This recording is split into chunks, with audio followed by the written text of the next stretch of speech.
Donc j'ai ouvert le compteur Linky et je vais vous montrer ce qu'il y a à l'intérieur. Le fameux vaccin contre le coronavirus.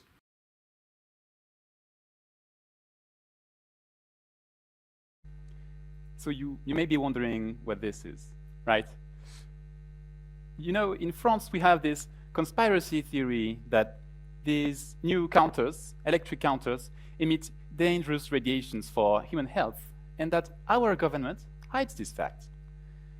And so when in summer 2020 I received this video, I thought, okay, this is clearly a joke, like a mix between two famous conspiracy theories, right? Except it was not the case, and the person who sent it to me actually believed it was true. To me, it's now a good example of how something that seems obviously fake can still convince some people. And it's a symptom of a disease that we've been knowing for a few years now. Online fake news. That is information that deceives us and make us believe something that is untrue, incomplete, or biased. It's a problem that is so important that in 2019, more than 50% of people worldwide were estimated to have at least believed in one fake news. So now, if a group of people believes that the Earth is flat, is it really life-threatening? Maybe not. But if too many people start to deny scientific facts about climate change or COVID-19, then we may have a bigger problem. And so this is why this problem of fake news is so important today. Now, I'm an engineering student here at TEDxCentraleSupelec. And so you must imagine that at the top of my pyramid of values, you will find things like logic, critical thinking, and rigorousness. And so when I receive something like this, I am very, very deranged by it. But it makes me want to understand. How can something that seems to me that fake still convince people? And how do we fight against that? So a year ago, as I was receiving more and more strange videos like this, I thought, okay, maybe it's time to research the subject. And so I learned that current solutions to fight fake news currently revolve around one thing. It's called fact-checking.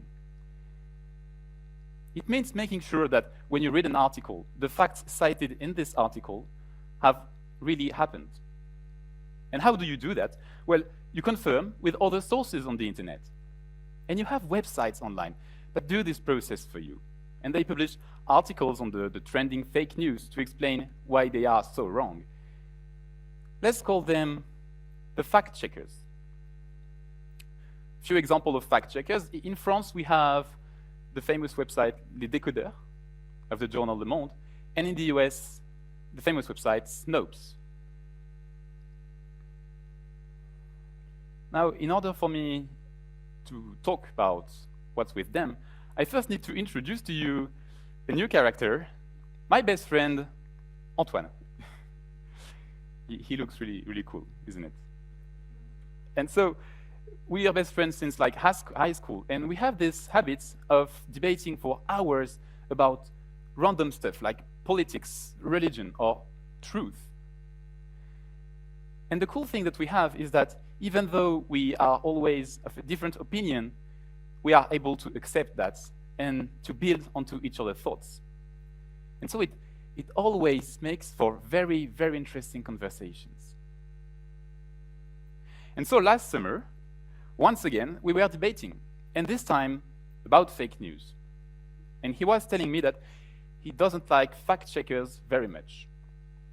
Well, and personally, I like them. I found that the work they do is great. And so, trying to explain me, he said these words: I don't like to be told what to think. Which I believe is understandable, because a fact-checking article that says this is true, this is wrong, it can be felt like trying to be told what to think.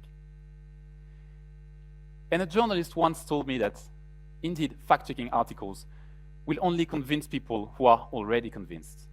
To the others, it will feel like being imposed a specific point of view. And why is that? To find the answer, we'll have to delve into a field in which I'm not very much an expert, because it is psychology. And more especially, one particular phenomenon.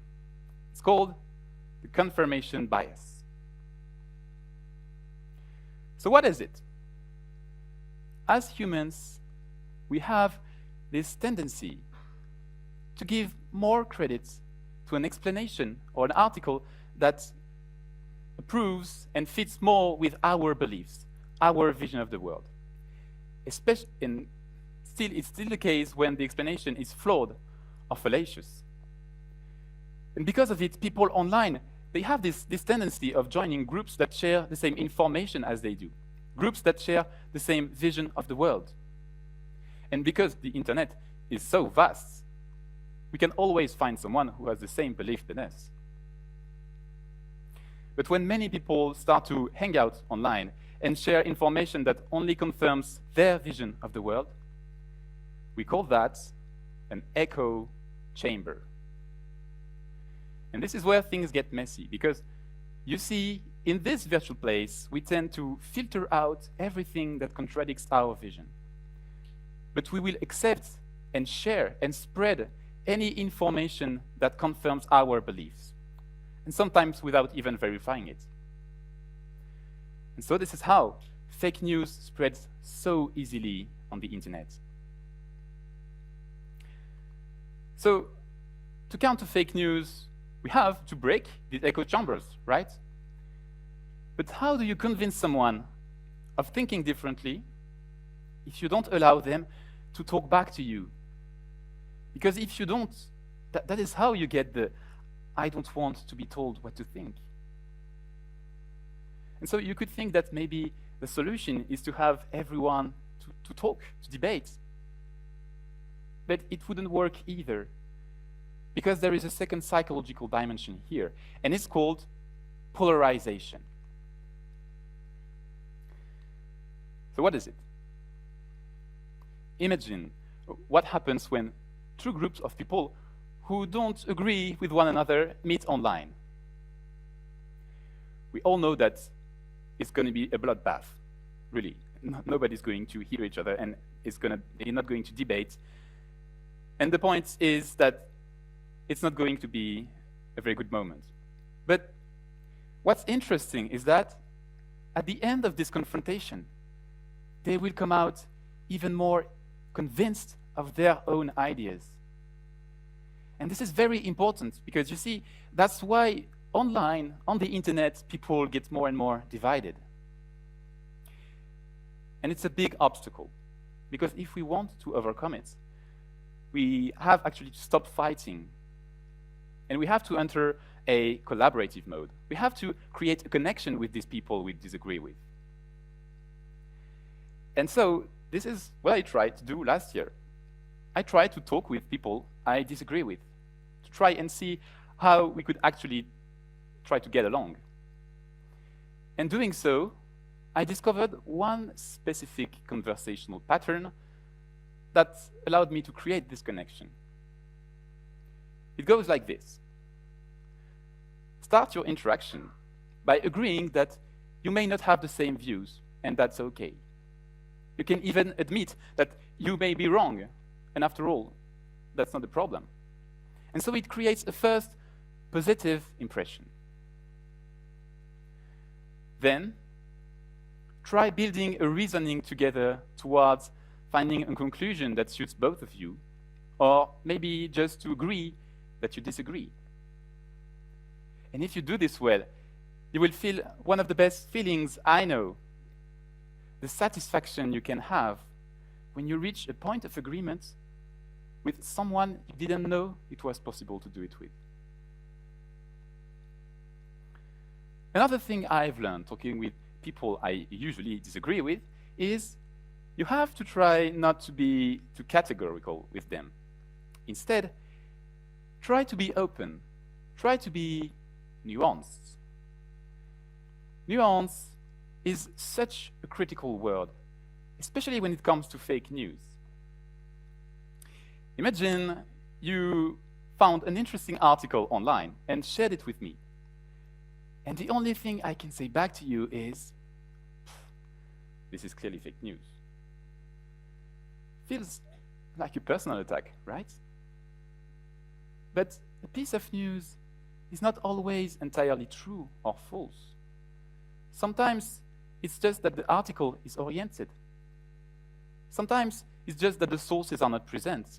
But sometimes they are, and it's the reasoning that is fallacious. And sometimes it's just that one or two sentences are missing. So what if I told you back instead, look, I don't really like this article, because to me it fails to mention this and that. Then maybe we will not fight, and maybe we will have an enlightening conversation for both of us.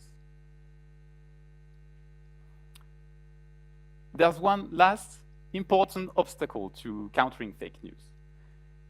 It's the fact that today, on the internet, we are being recommended content, news, based on our preferences, as they are perceived by a recommendation algorithm. Now, this is all fun when what you're being recommended is like 50 videos of cute puppies playing together. But this algorithm is so good at what it does that it will be able to learn what's your vision. And after that, it will start recommending you articles that confirm this vision. And so once again, you can get locked inside an echo chamber. Now, from the news platform, this move, it makes sense. I mean, give the user exactly what he wants, and he will come back for it. And so you will get more money. And this is the same on YouTube, on LinkedIn, on Facebook, on Google News, everywhere. But is it really what we want as humans? I mean, if the article title is appealing to me, of course I'm going to read the article. But I don't want to be presented the same thing again and again after that. And so I believe that we should seriously start to rethink the way we present information to users on the internet. In fact, I think that we put too much blame on the people who fall for fake news, and not enough on the systems that make them fall for it. And I think it's really time that we invent a new generation of news applications. Applications that would take into account all these human biases to try not to lock us up inside echo chambers. And so, with two very good friends of mine, that's what we are trying to build. We are trying to imagine how one such application could look like. And it would be based on the 3 points I presented to you before. 1, try to involve everyone who wants. So imagine an app that runs directly inside your browser and allows you to annotate, to comment every article online.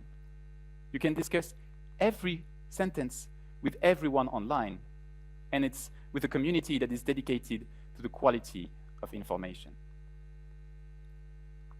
2, incite a spirit of collaboration and nuance. The goal would not be to decide whether this particular article is right or wrong.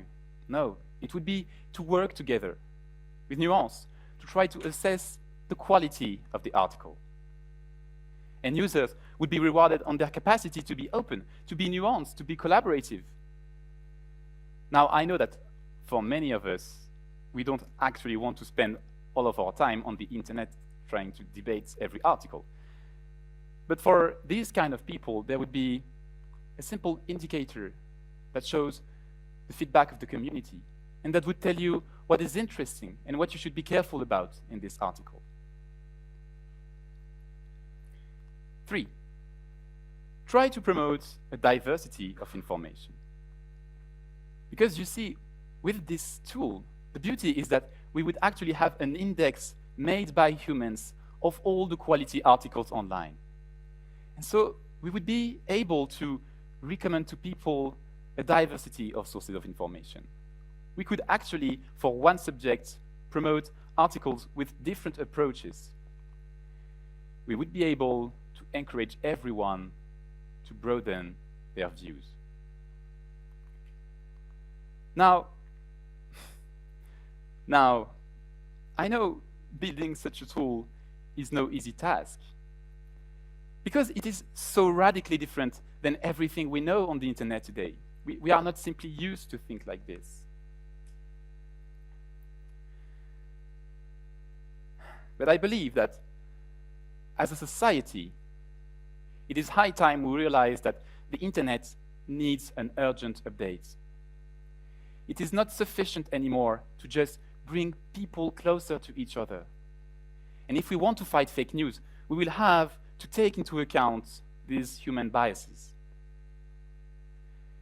And if we do it successfully, we will remind every one of us that even on the internet, we can think for ourselves. Even on the internet, we can agree to disagree. Thank you.